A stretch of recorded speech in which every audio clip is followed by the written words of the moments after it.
Anxiety affects a lot of people, but for many of us, we just keep it to ourselves and silently struggle along in life because we don't really understand it. My name's Gabriel from the Perth Hills Mindfulness Space, and having experienced anxiety for most of my life, I'd like to share some information with you which you may find helpful.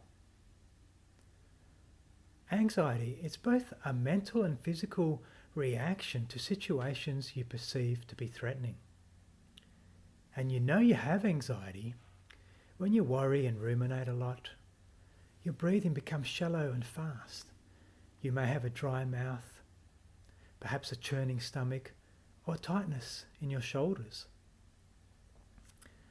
Anxiety is a fear-based response.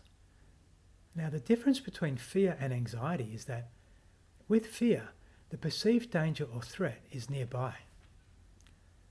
With anxiety, however, it's your perception of a danger or a threat that you may encounter in the future, which gets your body to automatically activate its fight or flight response. So anxiety, it's a more subtle but chronic state. Your heart rate accelerates, your blood pressure goes up, and stress hormones like cortisol and adrenaline are released for immediate action. Energy is redirected from your immune, digestive and other systems to your muscles. And this is all good if the fight or flight response is on for a little while you deal with the perceived danger or threat. But for many of us, we don't have the ability to turn it off and to turn on the relaxation response. And you may not even be consciously aware of the perceived threat.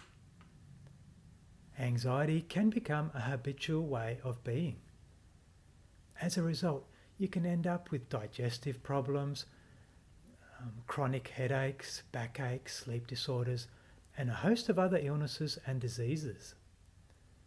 Being in a constant state of stress and anxiety also creates other limiting emotions such as anger, frustration, jealousy, hatred, and insecurity, which can make you feel sad and depressed. If you want to change something, first you have to increase your awareness of the way it is. And the way you do that is using mindfulness. Mindfulness allows you to wake up from life on automatic pilot.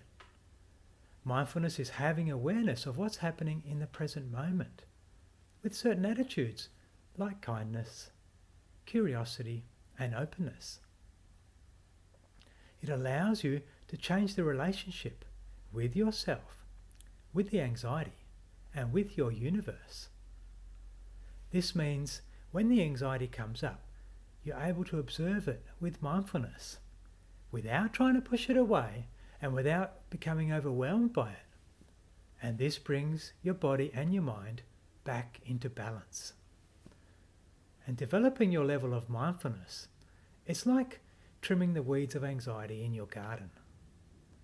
If you want to pull out the weeds of anxiety so they don't grow back, you have to change your perceptions. And your perceptions are formed by the way you've experienced your life.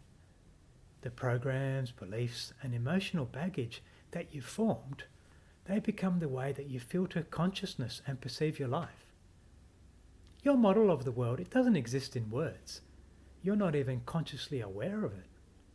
It exists in the form of emotional and subconscious memory in the brain, the nervous system, and your body. And when I say changing your perceptions, I mean healing emotional baggage, transforming limiting beliefs and programs, and reconnecting with your true self. Thanks for tuning in. Feel free to drop me a line and ask any questions, and I really look forward to connecting in the next video.